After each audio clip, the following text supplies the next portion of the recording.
الله الرحمن الرحيم الحمد لله رب العالمين والصلاة والسلام على سيد المرسلين وعلى آله وأصحابه وذرياته وأهل بيته وبارك وسلم تسليما كثيرا كثيرا. أما بعد رب اشرح لي صدري ويسر لي أمري واحلل عقدة من لساني يفقهوا قولي. سبحانك لا علم لنا إلا ما علمتنا إنك أنت العليم الحكيم. اللهم صل على سيدنا محمد وعلى آل سيدنا محمد وبارك وسلم عليه.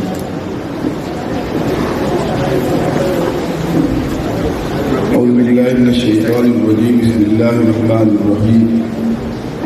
كونوا ربانيين بما كنتم تعلمون الكتاب وما كنتم تدرسون. صدق الله العظيم. علماء کرام، بزرگوں دوستوں اور عزیز بچوں، اساتذہ کو ہمارے بزرگ مولانا مفتی افتخار صاحب قاسمی صاحب برکاتہ فرمائیں گے اور بہت چشمشاؤں کی گفتگو بھی ہوگی. تو ہمارے جس کرناٹک کے بڑے بزرگوں میں نہیں ہیں بلکہ پورے ملک کے نامور علماء میں سے ہیں اور ایک بڑا مدرسہ بھی چلا رہے ہیں اور اس سلسلے میں ان کے بڑے تجربات بھی ہیں. تو میں بطور تمہید کچھ باتیں آپ سے عرض کرنا چاہتا ہوں. اس وقت ہمارا ملک جن حالات سے گزر رہا ہے، اس طرح کے حالات ہمارے ملک کی تاریخ میں مسلمانوں پر کبھی نہیں ہیں. اس سے بڑے بڑے حادثات ہوئے. 1857 کا حادثہ، 1947 کا حادثہ، فسادات کا حادثہ، ان سب کی نوعیت الگ تھی. ان سب میں نشانہ مسلمان تھے. لاکھوں لوگ مارے گئے شہید ہوئے فسادات میں اور ناقابل حق مسلمانوں کو نقصان ہوا. ان سب حالات کو ایک جگہ رکھیے. اس وقت کے حالات میں نگاہ مومن کی دودھ بیوی کے ساتھ دیکھیے، فرق محسوس ہوتا ہے. وہاں ان سب حالات میں نشانہ مسلمان تھے اور اس وقت کے جو حالات ہیں یہاں پر نشانہ اسلام ہے. آپ پوچھیں گے بھائی اسلام مسلمان کے دونوں ایک ہی. وہاں ان کو نفرت، وحشت، الرجی مسلمانوں سے تھی. وہ مسلمانوں کو ختم کرنا چاہتے تھے اس سے پہلے کے حالات میں. اب یہاں مسلمانوں سے ان کو الرجی نہیں بلکہ مسلمانوں کے دلوں میں جو اسلام کی چنگاری ہے، غیرت ہے، حمیت ہے، اس سے ان کو جو ہے کیا ہے الرجی ہے. ہمارا وجود انہیں برداشت ہے اگر ہم کمپرومائز کرتے رہیں، ہم ان کے ساتھ شانہ بشانہ چلیں، اپنی شناخت کو بھول جائیں اور اپنے آئیڈینٹی پر اصرار نہ کریں تو قبول ہے. نمازیں بھی قبول ہیں، ہمارے مدرسے بھی قبول ہو سکتے ہیں اگر ہماری چار دیواری کے اندر رہیں، لیکن ان مدرسوں کا اثر اگر مدرسوں سے باہر ہو، نماز اپنا اثر باہر دکھائے اور مسلمان زندگی کے ہر مرحلے میں اور تمام میدانوں میں اسلام کو فالو کرنے پر اصرار کرے، یہ بات ان کو گوارا نہیں. اسی لیے جتنے قانون اس وقت بن رہے ہیں، جتنے منصوبے بن رہے ہیں، وہ مسلمانوں کے خلاف نہیں بلکہ مسلمانوں کو اپنی جگہ رکھ کر اندر سے ان کے اسلام کو ختم کرنے کی سب کوشش ہے. نظام تعلیم، ایجوکیشنل سسٹم، کلچر، سویلائزیشن، اسلام سے جو چیزیں آ رہی ہیں وہ اندرون سے اسلام کو ختم کرنے والی چیز ہے. ظاہر میں مسلمان میں میں اس کی مثال آپ کو چھوٹی سی دیتا ہوں. میں 5-6 سال پہلے بیت المقدس گیا تھا، فلسطین، اردن، شام وغیرہ. واپسی میں مصر بھی جانا ہوا. قاہرہ میں جب ہم لوگ تھے تو اپنے دوستوں سے کہا یہاں تحریر اسکوائر ایک ہے، ہم نے نام سنا ہے، جہاں پر لوگ جمع ہوتے ہیں، ناکوں کا مجمع ہوتا ہے، احتجاج کرتے ہیں. وہ تحریر اسکوائر ہم دیکھنا چاہتے ہیں. تو ہم کو لے گئے. رات کا وقت تھا. میں نے کہا ابھی چند دنوں پہلے آپ کے یہاں 1 لاکھوں کا احتجاج ہوا، سیاسی احتجاج ہوا اور مسلمانوں نے احتجاج کیا، لیکن آپ کے یہاں جس بات پر احتجاج ہونا چاہیے تھا اس پر آپ کے یہاں احتجاج نہیں ہوا. کہتے ہیں کیا بات ہے؟ میں نے کہا میں جی جامعہ ازہر سے آ رہا ہوں. جامعہ ازہر میں وہاں کے شیخ الازہر نے حکومت کی ایما پر ایک سرکولر جاری کر دیا کہ جمعہ کے دن یہودیوں کو جو لعن طعن کرنے والی آیتیں ہیں اور عیسائیوں کو برا بھلا کہنے والی آیتیں ہیں، امام صاحب جمعہ کے خطبے میں وہ آیتیں نہیں پڑھیں گے، اور ایسی صورت جمعہ کی نماز میں یا باقی نمازوں میں نہیں پڑھیں گے جس میں عیسائیوں اور یہودیوں کے تعلق سے کوئی سخت بات کہی گئی ہے. ہم نے کہا یہ تو اسلام پر پابندی کا اعلان ہے. اسلام نام ہے قرآن کا. قرآن کی یہ آیت مت پڑھیے، یہ آیت نماز کے اندر مت دہرائیے، یہ آیت خطبے میں مت دہرائیے، گویا کہ آپ قرآن پر پابندی لگا رہے ہیں. ہمارے یہاں قرآن پر پابندی کا اعلان نہیں ہوتا، بلکہ پابندی لگانے کی رٹ داخل کی جاتی ہے ہائی کورٹ میں، سپریم کورٹ میں، ڈسٹرکٹ کورٹ میں، اور ہمارے مسلمان نکھر جاتے ہیں، بازار میں آتے ہیں، سڑکوں پر آتے ہیں اور احتجاج کرتے ہیں اور جانے دے دیتے ہیں. ہمارے یہاں اسلام پر، قرآن پر پابندی کی بات کہی جاتی ہے، اس پر یہ حال ہے. اور آپ کے اسلام پر، قرآن پر پابندی لگائی جاتی ہے، پھر بھی آپ کے کانوں پر کوئی اثر نہیں ہوتا. یہ بات میری سمجھ میں نہیں ہے.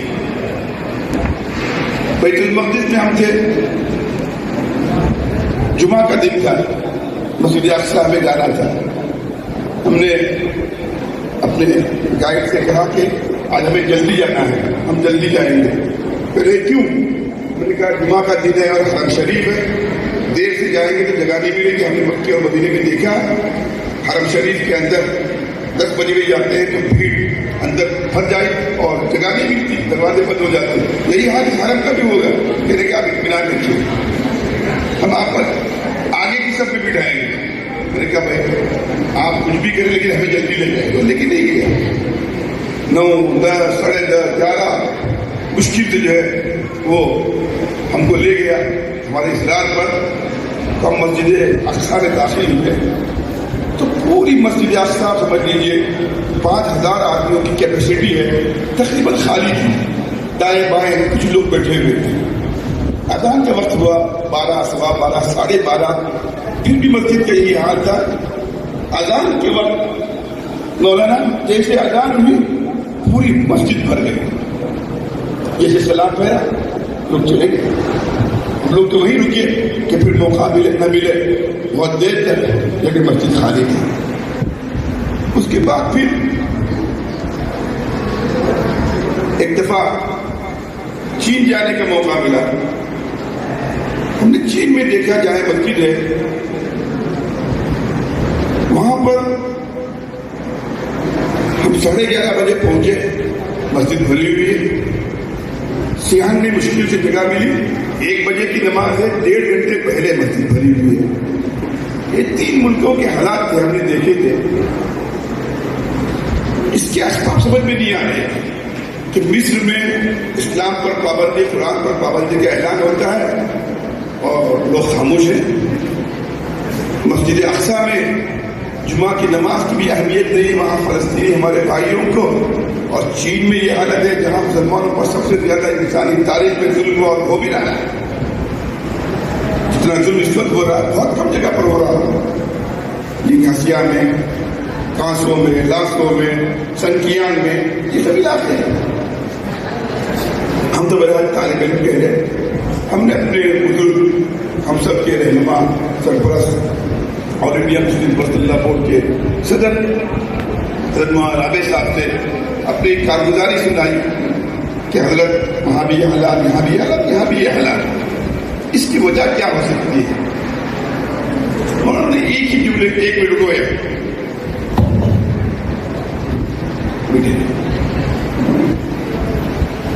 انہوں نے ایک جملے میں کہا، وہ میں جملہ آپ کو سنانا چاہتا ہوں. انہوں نے فرمایا فلسطین میں مدرسے نہیں تھے اور نہیں ہیں. مصر میں مدرسے تھے لیکن مدرسوں کو اسکولوں اور کانوینٹ کی طرح تعلیم سے جو ہے کنورٹ کر دیا گیا. جامعہ ازہر اسلامک نام کی یونیورسٹی رہی لیکن ایک ماڈرن یونیورسٹی بن گئی. چین میں مسلمانوں پر ظلم ہوا لیکن مکاتب کا نظام اتنا مستحکم تھا، ہزاروں سال گزرنے کے باوجود آج بھی وہاں کے مسلمانوں کے دل میں دین کی اہمیت ہے. یہ آج ہندوستان میں جتنا دین ہے اور جتنی دین کی آزادی ہے، مجھے معاف فرمائے میں تو بہت کم جگہ جا چکا ہوں، وہاں زیادہ ملکوں میں جا چکے ہوں گے. آپ بتا سکتے ہیں جو آزادی، جو حمیت، جو غیرت دین سے تعلق مسلمانوں کا اس گئی گزری حالت میں بھی آج ہندوستانی مسلمانوں کا حال ہے، دنیا کے کسی مسلمان کا حال نہیں ہے. اس پر ہم اللہ کا شکر ادا کرتے ہیں. اس کی وجہ کیا ہے؟ یہاں کے مسلمانوں کی اچھی حالت مالی نہیں، مسلمانوں کی بہت بڑی تعداد نہیں. اس سے اچھی حالت تو مالی اعتبار سے عربوں کی ہے، اس سے بڑی تعداد تو انڈونیشیا میں ہے، اس سے زیادہ قدیم مسلمان کہیں اور کے ہیں. اس کی سب سے بڑی وجہ ہے کہ یہاں کے مسلمانوں نے 1400 سال سے تسلسل کے ساتھ مدارس اور مکاتب کے نظام کو اپنے سے مربوط رکھا ہے. یاد رکھیے جس دن سے یہ ہمارا تعلق مدارس اور مکاتب سے ختم ہو جائے گا، ہماری حیثیت بھی فلسطین اور مصر سے مسلمانوں سے بدتر ہو جائے گی. اور ہم سب جو ہے یہاں کی حکومتوں کے لیے، ہمارے دشمنوں کے لیے قابل قبول بن جائیں گے. وہ ہمارے پیچھے ہاتھوں کے نہیں پڑیں گے، ہمارے خلاف منصوبے نہیں بنائیں گے، یہ قانون نہیں لائیں گے کہ ہم جو کرنے جا رہے ہیں آلریڈی ویسے ہی ہے، پھر ان کو کیا بنائیں، اسلام سے دور کیسے رکھیں.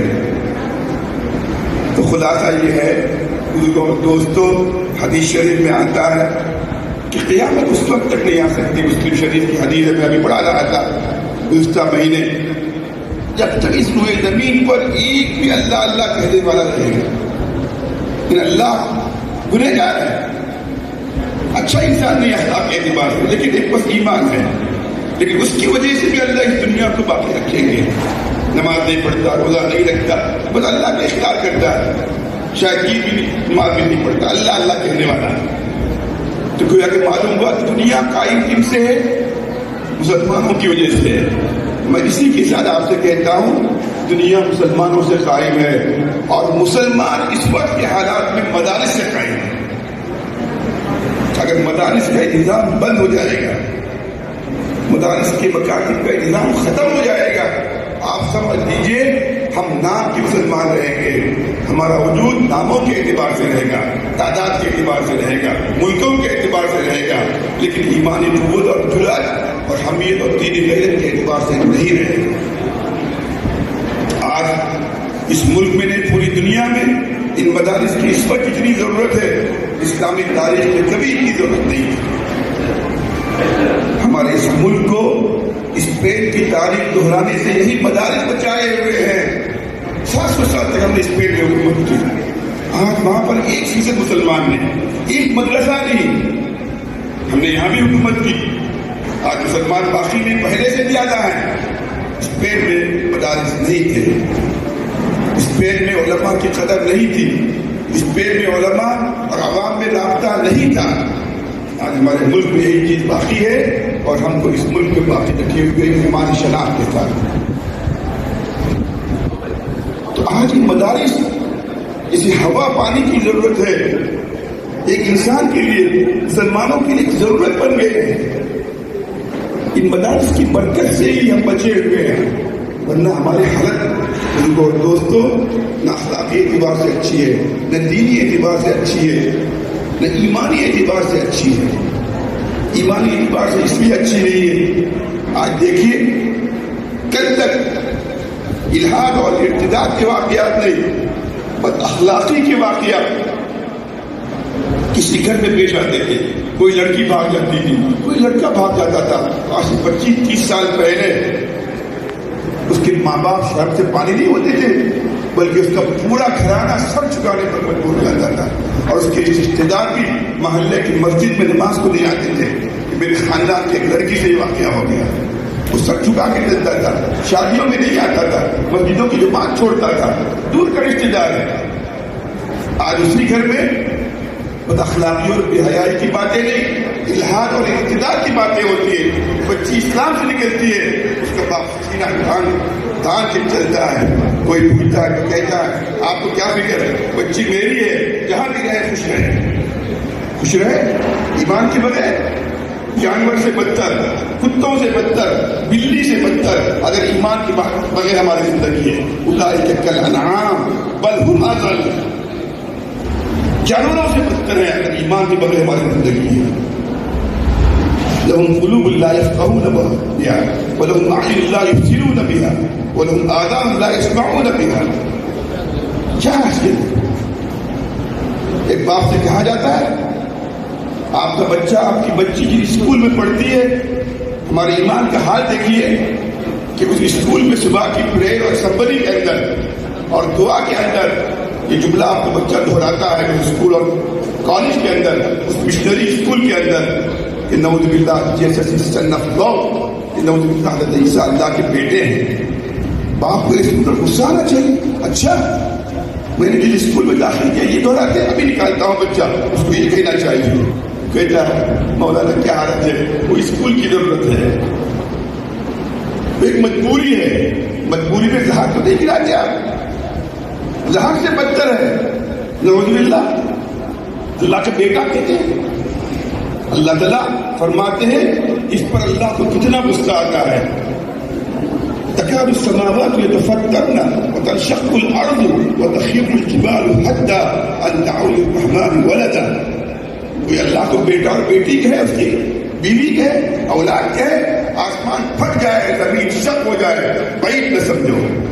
باپ کو غصہ نہیں آ رہا ہے، اللہ کو غصہ آ رہا ہے، اللہ کے بندوں کو غصہ آ رہا ہے. آج ایمان کا یہ حال ہے. آج اخلاق کا کیا حال ہے. آج منشیات کے اندر، آج بے حیائی کے اندر، آج چوری اور ڈاکے کے اندر. کسی میدان میں پیچھے ہو لیکن ان سب میدانوں میں ہم سب سے آگے. ہماری بچیاں، ہمارے بچے کل تک تعلیم کی وجہ سے بے حیا اور بد اخلاق بنتے تھے. آج اسی تعلیم کی وجہ سے آج ہمارے بچے ایمان سے نکل رہے ہیں، الحاد میں جا رہے ہیں، ارتداد میں جا رہے ہیں. اور ہمارے والدین کو احساس بھی نہیں. گھر واپسی ہم کہتے ہیں، ہم کو غصہ آتا ہے. روز ہمارے گھر میں گھر واپسی ہوتی ہے. میرا بچہ اور میری بچی جن اسکولوں اور کالجز میں پڑھتی ہے، وہاں بیٹھ کر، وہاں سن کر، وہاں کی چیزیں پڑھ کر اسلام سے متعلق شکوک شبہات میں غیر مسلموں سے وہ آگے ہے. مسلم پرسنل لا بورڈ میں آج سے 15-20 سال پہلے تک جتنے کیس لڑتے تھے وہ سب غیر مسلموں کی طرف سے داخل کیے جاتے تھے. اسلام کے خلاف، طلاق کے خلاف، قرآن کے خلاف. اگر 15-20 سال میں جتنے کیسز ہیں ان سب کو داخل کرنے والے اور اسلام پر اعتراض کرنے والے یہ ہمارے مسلم بچیاں اور مسلم بچے ہیں. کہ طلاق کے حق چھیننا چاہیے، 4 شادی کی عورتوں کو اجازت دینی چاہیے اور اس پر پابندی ہونی چاہیے، اس پر پابندی ہونی چاہیے. ایمان باقی رہے گا. ہمارے حضرت تھانوی رحمۃ اللہ علیہ فرمایا کرتے تھے کہ ہم اپنے بچوں کو نواقض وضو یاد کراتے ہیں، مبتلات صلاۃ یاد کراتے ہیں. وضو اس طرح ٹوٹتا ہے، نماز اس سے باطل ہو جاتی ہے، لیکن ہم نواقض ایمان نہیں پڑھاتے، مبتلات اسلام نہیں پڑھاتے. وہ کیا خیالات ہیں، وہ کیا تصورات ہیں، وہ کیا باتیں ہیں جن باتوں میں ذہنوں کے آنے کے ساتھ ہی ایمان نکل جاتا ہے. چاہے تہجد پڑھے، مسجد میں پہلی صف پہ رہے، ہر سال عمرہ اور حج بھی کرے. آج حل ہو رہا ہے. حدیث شریف میں اللہ تعالیٰ، اللہ کے رسول نے فرمایا قیامت کی علامت یہ ہے صبح کو انسان مسلمان رہے گا، شام کو کافر، شام کو مسلمان، صبح کو کافر. آج ہم اپنی آنکھوں سے دیکھ رہے ہیں، گھر میں آتا ہے قرآن مجید پڑھتا ہے، مسلمان ہو گیا. صبح اسکول چلا گیا، وہ ایسی چیزیں پڑھتا ہے ایمان نکل جاتا ہے. پھر شام کو آتا ہے مسلمان ہو جاتا ہے. اس لیے مسلم وہی اسی کافر ہے. ہر محلے میں دیکھ رہے ہیں، ہر گھر میں دیکھ رہے ہیں. اس کی فکر کون کریں گے؟ اس کی فکر ہمارے علماء کریں گے، اس پر روک کون لگائیں گے، اس سیلاب پر بند کون مانیں گے؟ ہمارے مدارس کے فارغین مانیں گے۔ کسی اور سے امید مت رکھیے، یہ دانشور، یہ اسلامک اسکالر یہ کام نہیں کر سکتے۔ یہ نزاکت کا کام ہے، یہ حساسیت کا کام ہے۔ کون سی باتیں ہیں، کون سے خیالات ہیں، کون سی چیزیں ہیں، کون سے تصورات ہیں، کون سے نظریات ہیں، ان نظریات کے آنے کے ساتھ نہیں، آنے کے تصور کے ساتھ ایمان نکل جاتا ہے۔ بزرگوں دوستوں، میں آپ سب سے کہتا ہوں، اگر ہم چاہتے ہیں کہ ہم اور ہماری نسل ایمان پر باقی رہیں، ہم میں سے ہر ایک کے گھر میں ایک عالم کا ہونا ضروری ہے، آج ایک حافظ کا ہونا ضروری ہے، تب جا کے ہم اطمینان سے کہہ سکیں گے کہ میرے بعد میری اولاد ایمان پر باقی رہے گی۔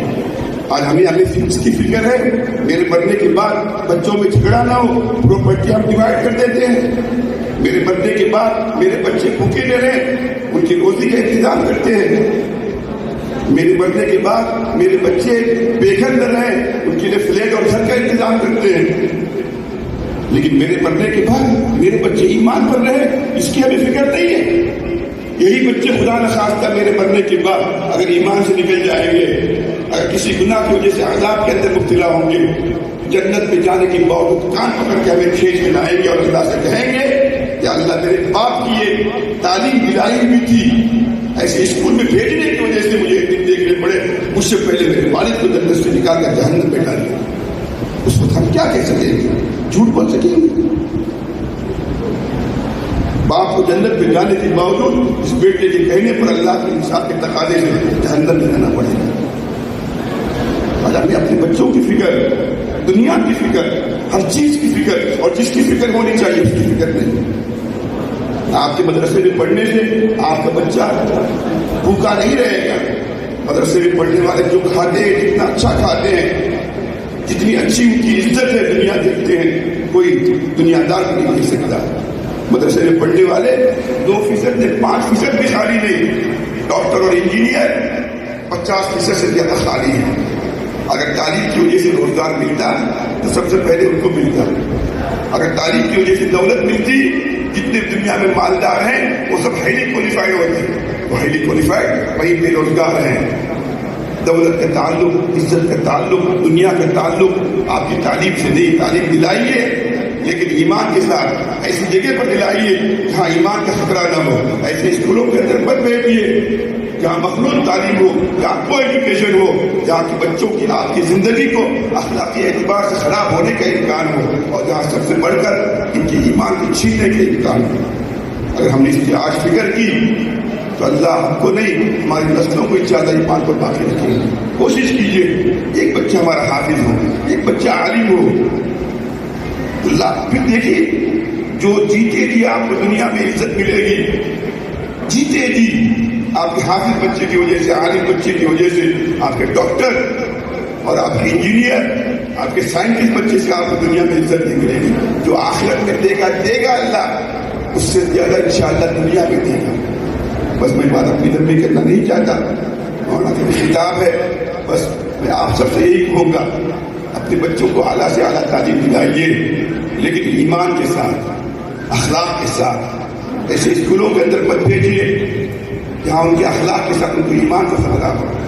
مخلوط تعلیم والے اداروں کے اندر مت بھیجیے، بنیادی دینی تعلیم کا انتظام کیجیے، اور ان سب کے ساتھ اللہ سے دعا بھی کرتے رہیے، اور کوشش کیجیے کہ ایک بچہ ایک عالم ہو، ہمارا ایک بچہ حافظ ہو، تاکہ ہماری زندگی میں نہیں، ہماری زندگی میں پڑھنے کے بعد بھی ہمارے ایمان کی اور ہمارے توحید پر زندہ رہنے کی ضمانت ہو۔ میں بہت مبارکباد دیتا ہوں کارکنڈا کی اس مدینہ العلوم مدرسے کے ذمہ داروں کو، محترم صاحب کو، ناظم صاحب کو، صدر صاحب، سیکرٹری صاحب کو۔ ماشاءاللہ آج کے حالات کے باوجود وہ ہمت نہیں ہارے ہیں اور دین کا دیا روشن کرنے کی فکر کے ساتھ آگے بڑھ رہے ہیں۔ اس کی برکت انشاءاللہ آج نہیں تو کل محسوس ہوگی۔ انشاءاللہ پھر دیکھیں گے کہ ایمان پر باقی رکھنے کے لیے ہمارا ایک بچہ پوری نسلوں کو ایمان پر باقی رکھنے کا ذریعہ بنے۔ اللہ اس کی توفیق مجھے بھی عطا فرمائے اور آپ کو بھی عطا فرمائے۔ وآخر دعوانا ان الحمد للہ رب العالمین۔